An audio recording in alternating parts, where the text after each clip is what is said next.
क्या होगा अगर आपको ऐसी धुन मिले जो आपकी जिंदगी ही नहीं पूरे गांव की किस्मत बदल दे। लेकिन हर चमत्कार की कीमत होती है। ये कहानी है राघव की, जो एक छोटे से गांव में संगीत के जादू का गवाह बनता है। एक ऐसा जादू जिसने उसे एक असंभव निर्णय तक पहुंचा दिया। राघव एक छोटे से गांव का साधारण संगीतकार था। वह दिन भर अपने पुराने हारमोनियम पर नई नई धुनें बनाने की कोशिश करता, लेकिन उसकी रचनाएं किसी तक नहीं पहुंचती थीं। गांव वाले उसे सिर्फ एक असफल कलाकार मानते थे। राघव के सपनों के सुर जैसे टूटे हुए थे। उसकी धुनों को कभी वो जादू नहीं मिला जिसकी उसे तलाश थी। लेकिन एक रात सब कुछ बदल गया। उस रात राघव के दरवाजे पर एक रहस्यमयी चिट्ठी आई। उसमें एक अनजानी धुन लिखी हुई थी। यह धुन किसी जादू जैसी लग रही थी। बिना कुछ सोचे राघव ने हारमोनियम पर इसे बजाना शुरू किया। जैसे ही राघव ने वह धुन पूरी की, गाँव में चमत्कार होने लगे।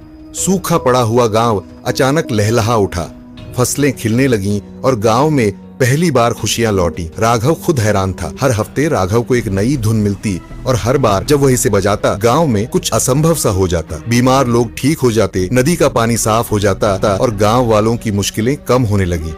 लेकिन राघव के मन में एक सवाल था, ये धुनें कौन भेज रहा है और क्यों? आखिरकार धुनों के जादू के साथ एक अजीब डर भी बढ़ने लगा। राघव जानता था कि हर चमत्कार की एक कीमत होती है, लेकिन कीमत क्या होगी यह वह नहीं जानता था। एक दिन राघव को आखिरी चिट्ठी मिली।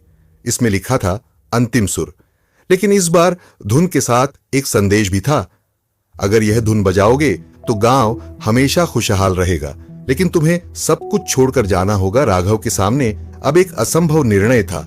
क्या वह अपनी खुशियां कुर्बान कर देगा ताकि गांव हमेशा खुशहाल रहे, या वह अपनी जिंदगी का संगीत बचाएगा? राघव ने वह अंतिम सुर बजा दिया। गांव खुशहाल हो गया, लेकिन राघव कहीं खो गया। कहते हैं कि वह अपनी धुनों में जीने चला गया। आज भी उसके संगीत की गूंज उस गांव में सुनाई देती है। राघव की कहानी हमें सिखाती है कि सच्ची कला वह है जो दूसरों की जिंदगी बदल सके। हर कलाकार की धुन में एक चमत्कार छिपा होता है, बस उसे पहचानने और निभाने का साहस चाहिए।